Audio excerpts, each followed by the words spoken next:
Okay, so to explain why I stopped doing pay-per-view talks regarding my thoughts on the pay-per-views is because since WWE was getting so bad and so misbooked every time, I decided, you know what, talking about these pay-per-views, they're just becoming too exhausting and more like a chore. So I decided I'm going to go ahead and talk about the best matches of the pay-per-view, one by one, because I feel like I could provide deeper context on certain things without having to rush things. So I've decided to talk about the pay-per-view. I start this off with Hell in a Cell. I'll talk about Money in the Bank's several matches, Extreme Rules, because I was gone, I was on vacation, so I never had the chance to watch them. But I really would like to see those matches to watch on the WWE Network, so I plan to watch them at a later date. So mainly, let's talk about the opening match, Hell in a Cell's epitome of its name, Randy Orton versus Jeff Hardy.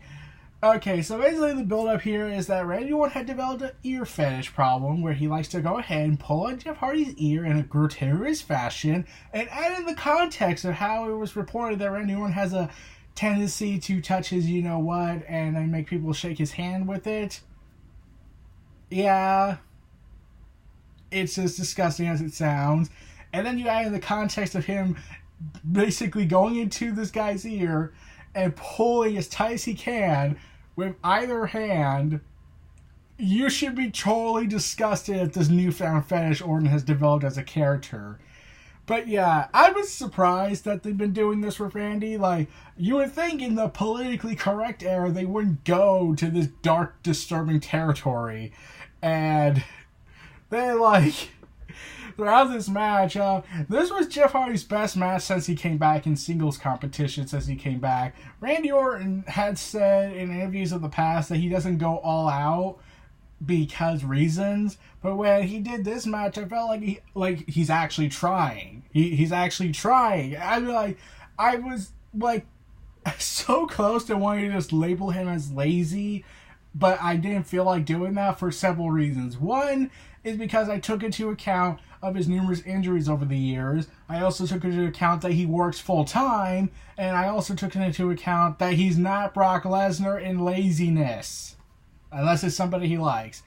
But, yeah, I did feel like Randy Orton had gotten stagnant and very dull with everything lately since his departure from the Wyatt family, which was honestly the best thing he had going for him at the time, but then they went ahead and turned him face and then had him beat Bray Wyatt, and they screwed that all up, and I'd rather not get into that. But, yeah, Jeff Hardy and Randy Orton, they were the Hell in a Cell match I wanted to see. Braun Strowman, Roman Reigns, I don't want to talk about that match because mostly it was lazy, incompetent, and botched on so many levels. But, the one highlight that people mostly kept frustrating about was the whole red cage.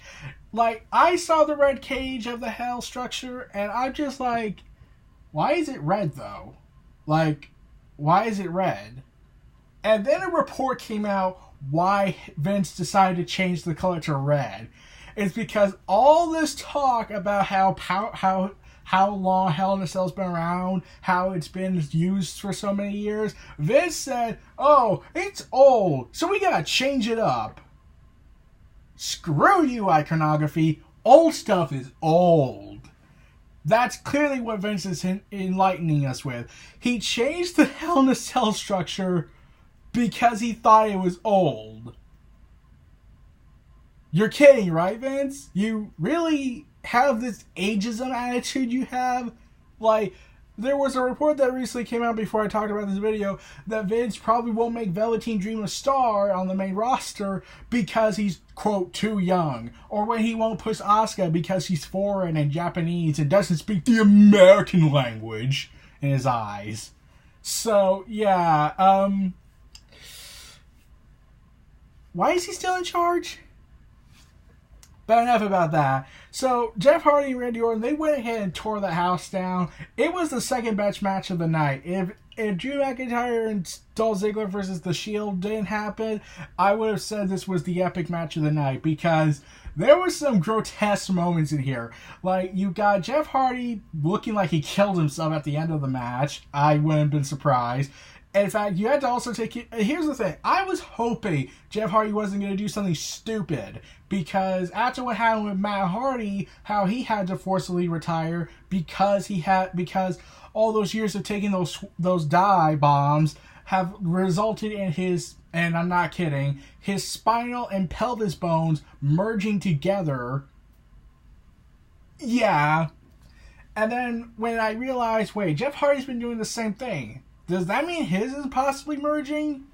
Depending on... he's more known for his Daredevil style than Matt Hardy was.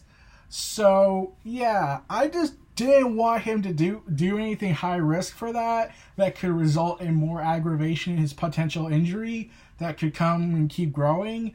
But the other issue I had was Jeff Hardy had said he had always wanted to do Hell in a Cell with The Undertaker, and he actually explained in great detail of what he wanted to do. He wanted to have the match end where he tries to do a swanton dive bomb off the Hell in a Cell structure, missed the target where he tries to land on Undertaker inside the structures, where Mick Foley fell through, and miss. Then Undertaker would go ahead, tombstone pile drive him, and get the 3 count. That was Jeff Hardy's dream. I am not kidding. So, yeah. And then Jeff Hardy even said in an interview that he was going to do something that fans would never forget. And I was like, well, he's going to try and kill himself. Like, literally, I wouldn't put it past if Vince was secretly trying to kill people. Like, he's clearly trying to kill The Undertaker. It got reported that he's suffering from chronic knee pain, and yet Vince is still going to rely on him because, I hate these young guys. They're too young for me. I want to be hip and cool with the cool guys who are old and whatnot and need to retire and their bodies are wearing out. Wait, what? Did I think this was a good idea?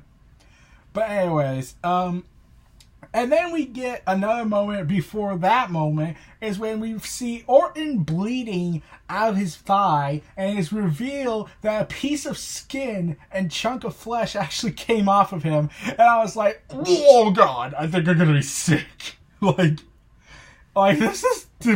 And Orton showed it on his Instagram. He showed the flesh that pierced out of his skin due to all this mayhem that happened in that match.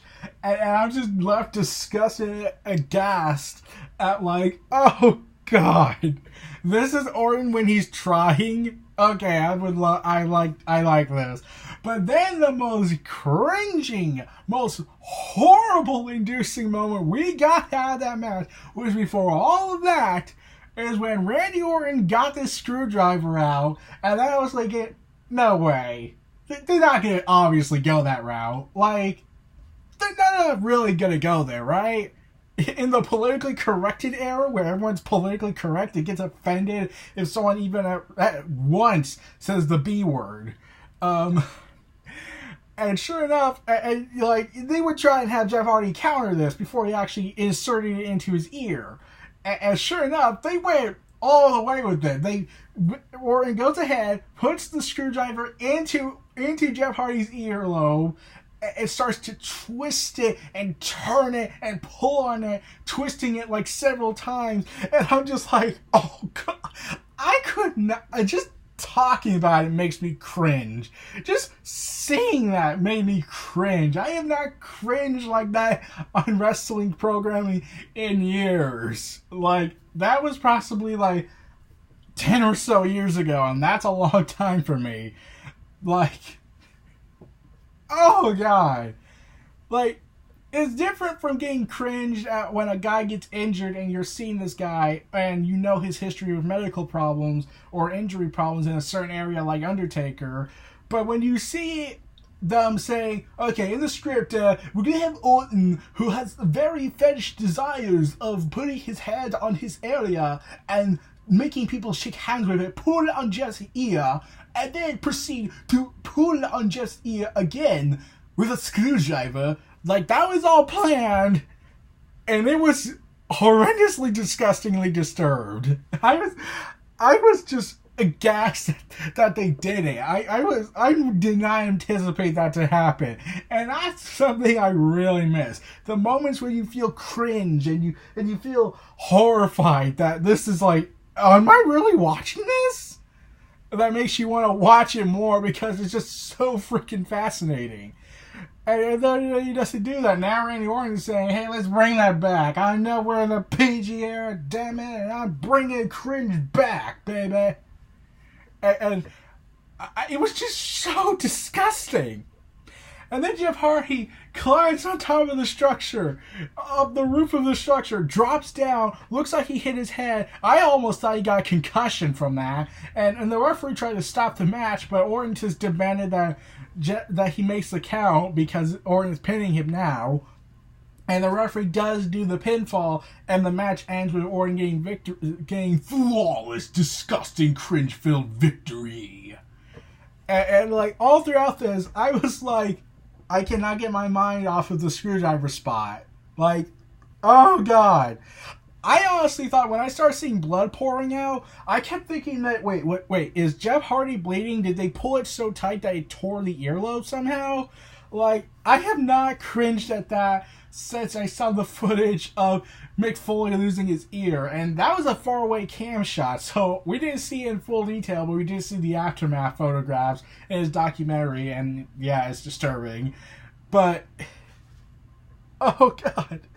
They went there, and Randy Orton is bleeding out of his back due to the star-studded belt, and I also love that Jeff Hardy wore his classic Attitude Era attire to go ahead. Like, I kept thinking this was going to be Jeff Hardy's last match. Like, they did this Hell in a Cell match. They had him go out in a Daredevil style. I honestly thought that was his last match since he was going to be inside. Since he said he wanted to end his career inside Hell in a Cell, and I thought, well, that was probably it. But no, he's still going. But oh god, that screwdriver spot was, oh god, that was so much cringe. I cannot describe it. So.